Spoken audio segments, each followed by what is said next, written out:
नमस्कार प्रिय दर्शकों, हाजिर हूं मैं जन्म कुंडली अध्ययन करने के लिए।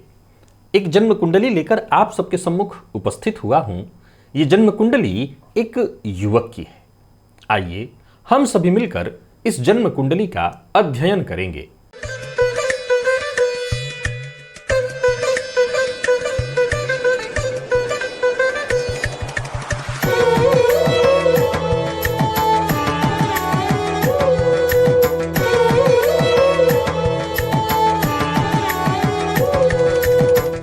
मैं जन्म की तारीख आपको बता देता हूं, जन्म का समय, जन्म स्थान, आप जन्म कुंडली का निर्माण कर लीजिए। जन्म की तारीख है 25 अक्टूबर 2006 और जन्म का समय है रात्रि 10:10 और जन्म का स्थान है भुवनेश्वर, उड़ीसा। आप जन्म कुंडली का निर्माण करिए। मैं जन्म काल के पंचांग से आपको अवगत कराता हूं। इस युवक ने जन्म लिया बुधवार के दिन, कार्तिक मास में, शुक्ल पक्ष की चतुर्थी तिथि को, ज्येष्ठा नक्षत्र के प्रथम चरण में। ब्राह्मण वर्ण, राक्षसगण, वृश्चिक राशि, ये जल तत्व की राशि है और मंगल इस राशि के राशिश होते हैं। आइए जन्म कुंडली की ओर। मिथुन लग्न की कुंडली, राशि वृश्चिक, वायु तत्वीय लग्न, जल तत्वीय राशि। हालांकि वृश्चिक राशि जो है अर्ध जलीय राशि है। लग्नेश का जाकर के कुंडली के षष्ठ में बैठना, षष्ठेश का जाकर के कुंडली के पंचम में। वर्तमान समय में इस युवक को केतु की दशा चल रही है। अब गौर करिए, मिथुन लग्न कैसा लग्न है? तो मैं हमेशा कहा करता हूं, क्षणे रुष्टा क्षणे तुष्टा। इस लग्न के जातकों के अंदर यह प्रवृत्ति बहुत ज्यादा पाई जाती है। बहुत जल्दी किसी बात पर गुस्सा कर जाते हैं, हालांकि उतनी ही जल्दी शांत भी हो जाते हैं। महत्वाकांक्षी, आकांक्षा अपने चरम पर। देखा जाए तो मूलतः यह भोगात्मक लग्न है, जहां भोग की वृत्ति अपने चरम पर होती है। लग्नपति का जाकर के कुंडली के षष्ठ में होना, हालांकि फल दे रहे हैं पंचम का, लेकिन फिर भी षष्ठ में अगर देखा जाए तो इसे कोई बहुत श्रेष्ठ नहीं कहा जाएगा। हालांकि इस युवक के लिए आने वाले समय में, अभी वर्तमान में 2022 से केतु की दशा शुरू हुई है जो 2029 तक है, और इसके पश्चात शुक्र की दशा लगेगी जो इस कुंडली के लिए सर्वाधिक श्रेष्ठ दशा मानी जाती है। मिथुन लग्न की कुंडली के लिए सर्वाधिक योग कारक ग्रह शुक्र को माना गया है। अब गौर करिए तो इस कुंडली के पंचम भाव में 4 ग्रह आप देख रहे हैं, मंगल, शुक्र, सूर्य और गुरु। यहां गौर करिए तो सूर्य नीच राशि में बैठे हुए हैं, और वो भी कैसे हैं? तो स्वाति नक्षत्र में, राहु के नक्षत्र में। और गौर करिए तो देव गुरु बृहस्पति 29 अंश 34 कला के साथ विशाखा नक्षत्र में है, तो स्वयं के नक्षत्र में। यहां गौर करिए तो लग्न भी पुनर्वसु नक्षत्र में है, गुरु के ही नक्षत्र में है, और जातक ये ब्राह्मण वर्ण का है। निसंदेह राक्षस गण का है, लेकिन है ब्राह्मण वर्ण का। अब गौर करिए तो शनिदेव जो कि कुंडली के दूसरे भाव में बैठे हुए हैं, और यहां पर कैसे हैं? तो बाल अवस्था के हैं। षडबल में सबसे बली इस कुंडली में शनिदेव ही हैं। प्रिय दर्शकों, यहां एक नोट करने वाली बात आपको दिखाई पड़ेगी, वो ये है कि सूर्य इस कुंडली में नीच राशि के हैं। जातक का जन्म रात्रि 10 बजे का है, जहां सूर्य 10:10 पर, जहां सूर्य बेहद कमजोर हो जाएंगे। और चंद्रमा की स्थिति को देखें तो चंद्रमा वृश्चिक राशि अर्थात नीच राशि में। ठीक है कि षष्ठ में होने से नीच भंग होगा, शुक्र त्रिकोण में है तो नीच भंग होगा, लेकिन इसके बावजूद समझने वाली बात है कि चंद्रमा नीच राशि में बैठे हैं। राहु की बात करें तो इस कुंडली में राहु दशम में बैठे हैं। दशम के राहु को अच्छा माना गया है, अच्छा फल देने वाला माना गया है। प्रिय दर्शकों, आइए इस बच्चे की कुंडली की ओर मैं आपको ले चलूं। इनके कुछ प्रश्न माता पिता ने पूछे हैं, उसके बारे में मैं आपको बताता हूं। पूछा गया है कि जातक अभी 11th यानी 11वीं क्लास में है, पढ़ाई में अच्छा है पर परिश्रम के अनुसार फल नहीं मिल पा रहा। अभी इंजीनियरिंग और रिसर्च एंट्रेंस की तैयारी कर रहा है, क्या अच्छे कॉलेज में एडमिशन होगा? कौन सी लाइन में पढ़ाई करेगा? आगे भविष्य कैसा होगा?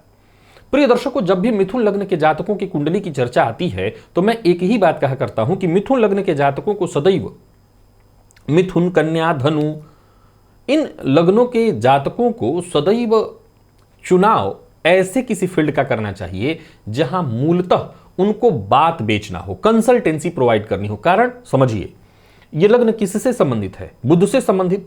यह है सप्तम भाव, यह है कर्म भाव। कर्म भाव के स्वामी कौन है? देव गुरु बृहस्पति। व्यापारपति कौन है? देव गुरु बृहस्पति। अब जरा गौर करिए कि जातक का व्यक्तित्व किससे प्रभावित है? बुध से। बुध कौन? व्यापार के कारक। बुध वाणी के कारक।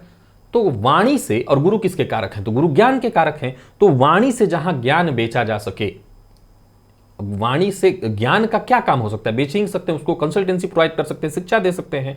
तो ऐसे ही किसी फील्ड में जाना इस लग्न के जातकों के लिए सर्वाधिक श्रेष्ठ होता है।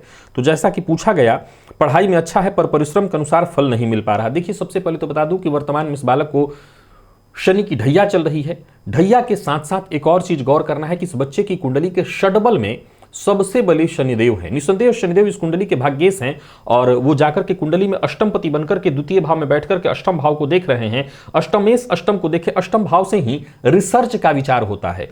तो रिसर्च भाव पर यानी अष्टम भाव पर शनिदेव की दृष्टि का पड़ना कहीं ना कहीं जरूर श्रेष्ठ माना जाएगा, इसे जरूर ही अच्छा माना जाएगा। देव गुरु बृहस्पति जरूर इस कुंडली में हैं तो कमजोर, परंतु विशाखा नक्षत्र में बैठे हुए हैं और ये भी कहीं ना कहीं रिसर्च के दृष्टिकोण से अच्छा माना जाएगा। तो आगे चलकर के अगर बालक ये रिसर्च करने की सोचे तो कहीं कोई दिक्कत नहीं, रिसर्च के फील्ड में जाने के लिए बहुत ही बढ़िया है। बाकी रही बात इंजीनियरिंग करने की, एंट्रेंस एग्जाम दे रहा है, दे, कोई दिक्कत नहीं। मेरी राय हमेशा रहेगी कि रिसर्चर बन जाए, ऐसे किसी फील्ड को चुने जहां जातक का आगे चल करके मूल काम कंसल्टेंसी देना हो, परामर्श देना हो। अब गौर करिए तो पढ़ाई में या किसी भी क्षेत्र में, जीवन के हर क्षेत्र में मेहनत के अनुकूल सफलता मिलने में देरी होगी। अभी बीते दिनों भी आपने कुंडली अध्ययन सुना होगा जहां मैंने शनि का जिक्र किया था।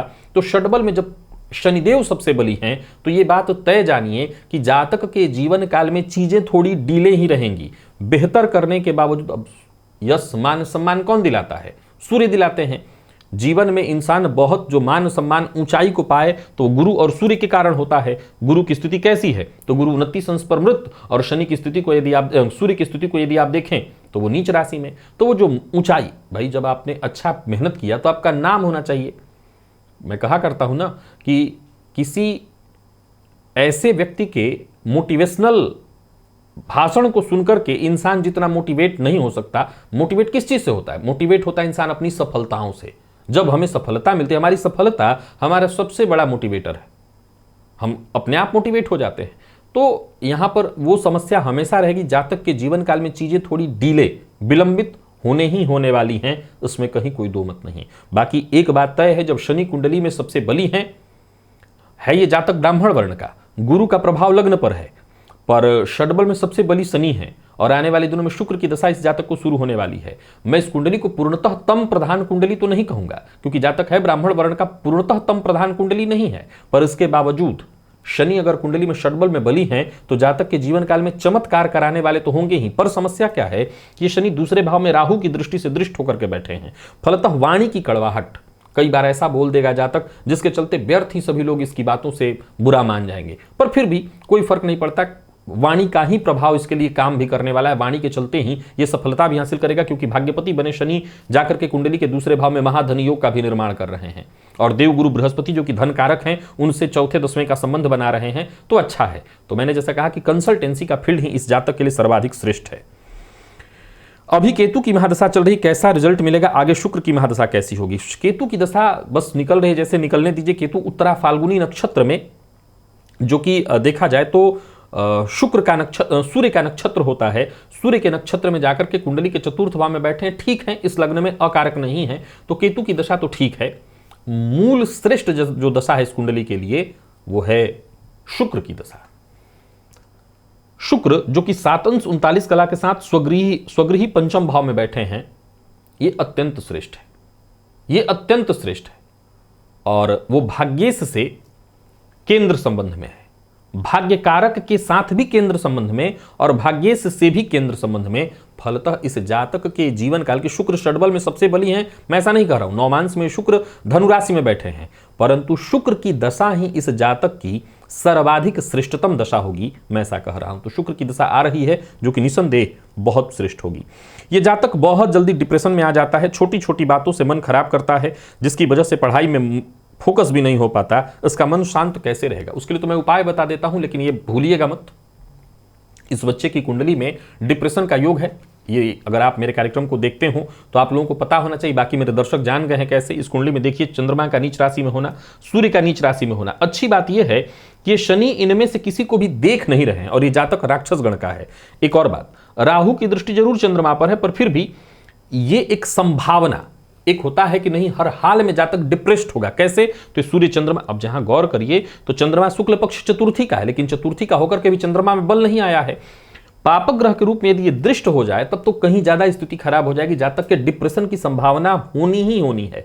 अभी जो केतु की दशा है इसमें मन का भटकाव, मन का अशांत होना थोड़ा ज्यादा होगा। केतु की दशा बीत जाने दीजिए तो थोड़ी चीजें कम हो जाएंगी, लेकिन हां मैं ये तो नहीं कहूंगा पूरी तरह से डिप्रेशन वाली कुंडली है, लेकिन डिप्रेशन की छाया है, डिप्रेशन के करीब से गुजर रही है कुंडली, क्योंकि सूर्य और चंद्रमा दोनों के दोनों नीच के हैं। दोनों के दोनों यदि शनि या राहु से दृष्ट हो जाते तो फिर उस अवस्था में डिप्रेशन वाली कुंडली कही जाती। ये डिप्रेशन वाली तो नहीं, लेकिन बेहद करीबी समानांतर रूप से गुजर रही, तो यानी उसकी संभावना इस जातक के साथ रहेगी। तो कहीं ना कहीं जातक के अंदर आत्मविश्वास लाना होगा, उसी से चीजें ठीक होंगी। वो नौमांस देखने से पता चला कि नौमांस में सूर्य बैठे नवम में हैं, लेकिन वहां भी चंद्रमा को साथ लिए हुए हैं और वहां पर शनि की दृष्टि से दृष्ट हो गए हैं। तो हां, डिप्रेशन की करीब छाया है इस जातक के ऊपर।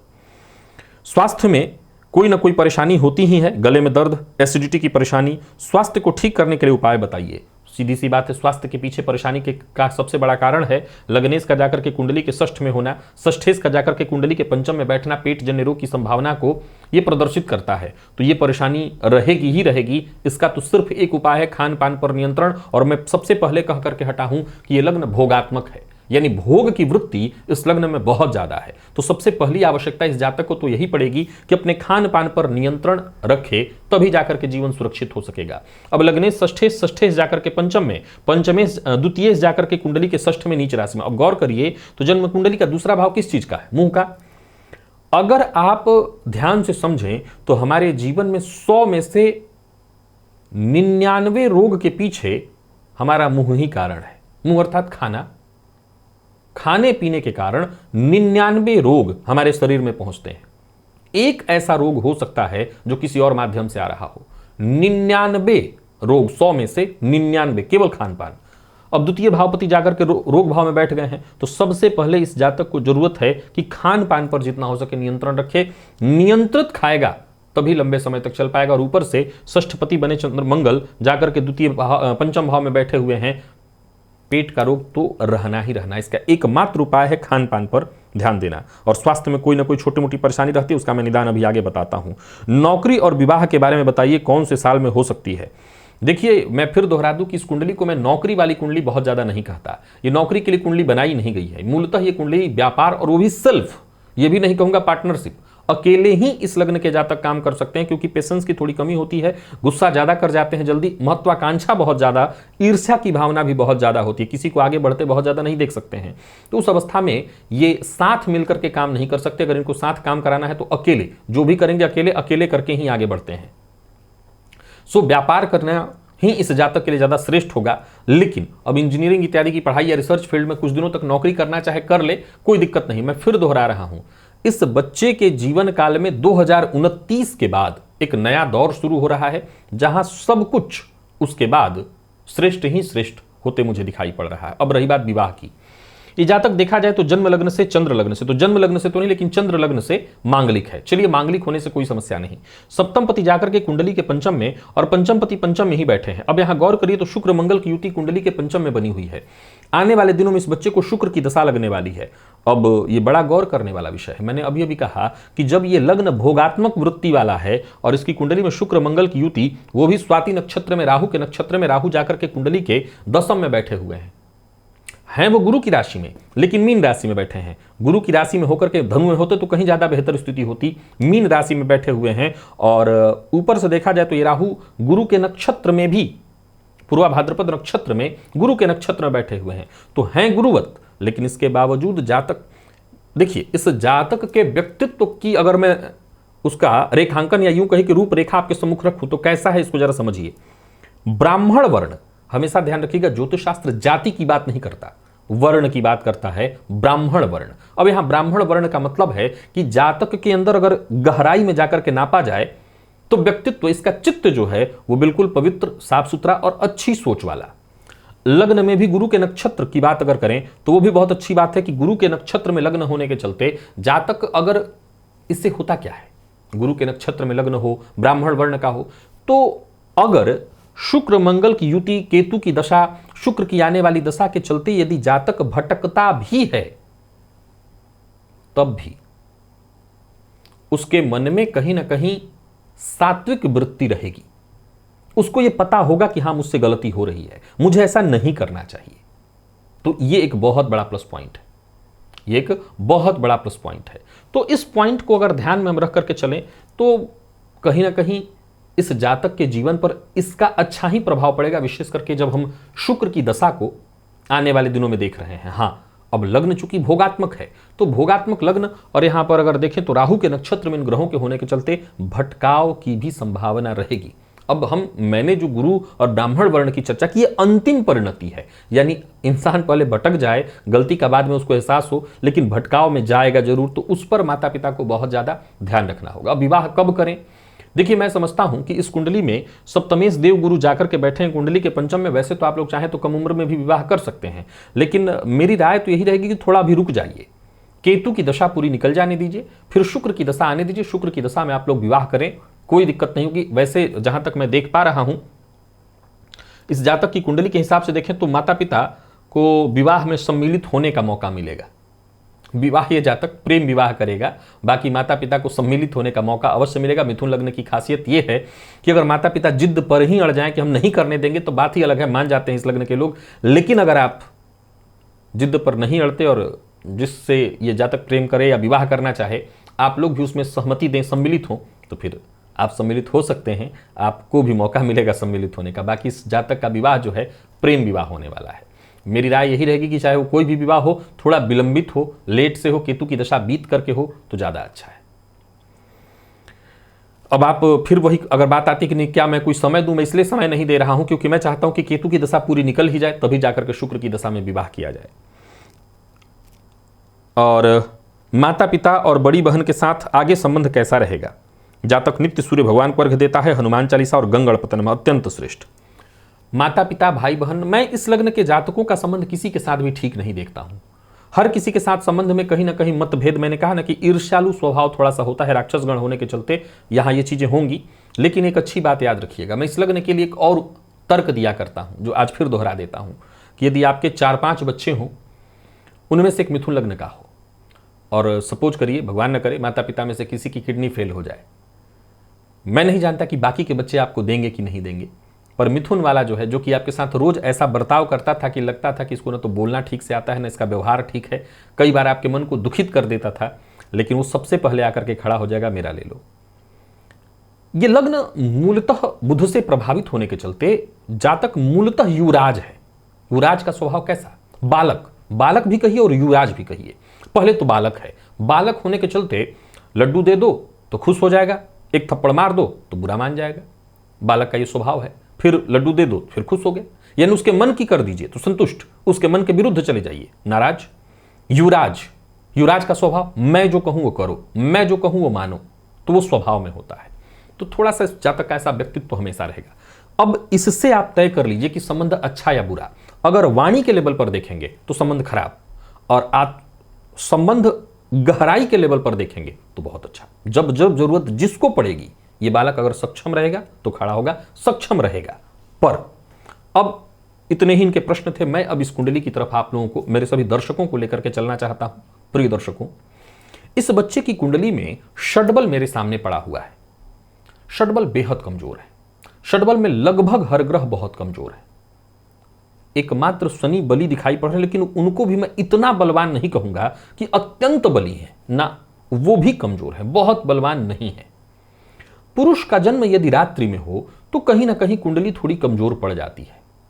स्त्री का जन्म दिन में हो तो कुंडली थोड़ी कमजोर पड़ जाती है। लड़की का जन्म रात्रि में, लड़के का जन्म दिन में। खैर, यहां पर ग्रह स्थितियों को यदि देखें तो लग्न के पास अंश अच्छा दिखाई आपको पड़ेगा, परंतु लग्नेश की स्थिति कमजोर।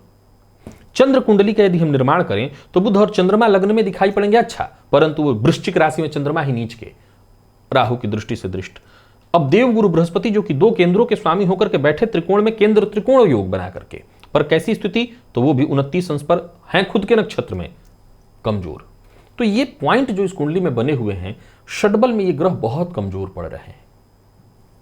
अब सवाल उठता है कि षड्बल में ग्रहों के कमजोर होने के कारण और शनि का थोड़ा बली होने के कारण, तो शनि का प्रभुत्व इस कुंडली पर पड़ेगा और शनि इस कुंडली के लिए कारक ग्रह भी बनेंगे। अब उस अवस्था में जातक के जीवन काल में संघर्ष की वृत्ति तो बढ़ेगी ही बढ़ेगी। एक, चीजें डिले होंगी, हर चीज को पाने के लिए संघर्ष करना पड़ेगा, लेकिन इसके बावजूद इस कुंडली के फलादेश में आपको एक बात ध्यान रखना होगा और समझना होगा। कुंडली में जहां ग्रह स्थितियां कमजोर मुझे दिखाई पड़ रही हैं, वहां एक पॉइंट दिखता है और वो है आने वाला 20 साल जो इस जातक के लिए शुक्र की दशा है। शुक्र ही एकमात्र वो ग्रह हैं जो मिथुन लग्न के जातकों के लिए सर्वाधिक श्रेष्ठ ग्रह माने गए। एक, और नंबर 2 कि शुक्र उस समय में आ रहे हैं जिस समय शुक्र को भोगने की सबसे अच्छी स्थिति हम कह सकते हैं। शुक्र को भोगने के लिए बिल्कुल शरीर स्वस्थ, तैयार, या उम्र के उसी पड़ाव पर है जातक जहां शुक्र के लिए ये पूरी तरह से तैयार है। यानी ये एक बहुत बड़ा पॉइंट है जहां इस कुंडली में ग्रह स्थितियां बहुत मजबूत मुझे नहीं दिखती। मैं इस कुंडली को अगर कहूं तो साधारण या कमजोर कुंडली ही कहूंगा, लेकिन शुक्र की दशा के चलते मुझे यह मानना पड़ेगा कि इस जातक को जीवन काल में जो चीजें चाहिए, शुक्र क्या है? शुक्र भौतिक सुख है, और मैंने अभी भी कहा यह भोगात्मक लग्न है, भोग निद्रा में ही है, योग नहीं, भोग निद्रा में। अब उस अवस्था में भोग कारक शुक्र की दशा आएगी और शुक्र स्वगृही है। फलतः अब शुक्र मंगल की युति के चलते यह भी संभव है कि जातक अपने ट्रैक से भटक सकता है, गलत संगति, गलत दिशा, गलत खान पान में जा सकता है ये ब्राह्मण वर्ण। अब माता पिता इसी बात को समझें कि ब्राह्मण वर्ण का है, सो समझाया जा सकता है इसके अंतर आत्मा के तल पर, बाह्य से बात नहीं बनेगी। माता पिता सोचे कि खुद गलत कार्य करते हो, खान पान गलत हो, और इससे कहें कि नहीं तुम गलती ना करो, तो ये सुनने वाला नहीं है, और ऑलरेडी इसके अंदर भोगात्मक वृत्ति जागृत रहेगी। तो माता पिता सात्विक जीवन अगर जीते हों तो उस सात्विक जीवन का प्रभाव इस बच्चे पर पड़ सकता है, और उससे कहीं ना कहीं शुक्र के इस दशा का ये भरपूर लाभ उठा सकता है। और गौर करिए कि आपके जीवन की मध्यावधि यदि शुक्र की ग्रह जो कि कारक ग्रह है उसमें यदि 20 साल निकल जाए, तब फिर आपको कहने की आवश्यकता नहीं कि कुंडली के कमजोर ग्रह से भी कोई ज्यादा चिंता की आवश्यकता नहीं। डिप्रेशन के लिए इस बालक से पूर्णिमा का व्रत कराइए। प्रत्येक सोमवार को, सावन का महीना चल रहा है तो प्रत्येक सोमवार को शिव जी के ऊपर दूध चढ़ाइए बालक, प्रत्येक सोमवार को। नहीं बालक चढ़ाए तो माता पिता चढ़ाएं, ये काम जरूर कराइए। सूर्य को अर्घ्य दे रहा है, अत्यंत श्रेष्ठ। गंगणपतये नमः, इससे बढ़िया तो कोई मंत्र ही इसके लिए नहीं है। एक साथ साथ जोड़ लीजिए सिद्ध कुंजिका स्तोत्र का पाठ, ये बालक से जरूर कराइए। शुक्र की दशा शुरू होने पर आप इसको एक चांदी का छल्ला अभी भी चाहे तो अंगूठे में या कनिष्ठा में पहना सकते हैं। शुक्र की दशा शुरू होने पर इसको मध्यमा उंगली में लगभग 7.25 रत्ती का उपल, ये शुक्र का ही रत्न है, चांदी की अंगूठी में धारण करा दीजिएगा। कबूतरों को दाना ये जातक शुक्रवार के दिन डाले। जैसा मैंने कहा गंगणपतये नमः, इसके लिए वरदान मंत्र है, जीवन भर जपे, और साथ ही साथ सिद्ध कुंजिका स्तोत्र का पाठ। तो ये 2 चीज करते रहेगा, और सूर्य को अर्घ्य देना कभी न छोड़े। रविवार के दिन हो सके तो इसे नमक भी वर्जित कराइए, नमक भी ना खाए, सूर्योदय के बाद तक न सोए, इन बातों का ख्याल रखिए। याद रखिएगा इस कुंडली में भी साधना की आवश्यकता पड़ेगी। इस लग्न में साधना में कोई दिक्कत नहीं होती है, लग्न के जातक साधना कर लेते हैं। क्योंकि भोगात्मक लग्न होने के चलते भोग की वृत्ति ज्यादा होती है, तो चाहत ज्यादा होने के चलते अगर इनको इनकी चाहतों को पूरा करने के लिए साधना बताई जाए तो ये बड़े प्रेम से कर लेते हैं। तो मैंने जो भी उपाय बताया है ऑलरेडी बालक कर ही रहा है, उसके साथ इसे जुड़वा दीजिए और बस आगे बढ़ाइए। आगे चल करके शुक्र की दशा में इस जातक को हर सुख प्राप्त होगा। तो प्रिय दर्शकों, ये थी एक युवक की जन्म कुंडली जिसका मैंने आपके सम्मुख अध्ययन किया। यदि आप भी इस जन्म कुंडली के संबंध में कुछ कहना चाहते हैं तो कमेंट में आपका स्वागत है। आज के लिए बस इतना ही, इजाजत दीजिए, पुनः मुलाकात होगी। तब तक के लिए नमस्कार।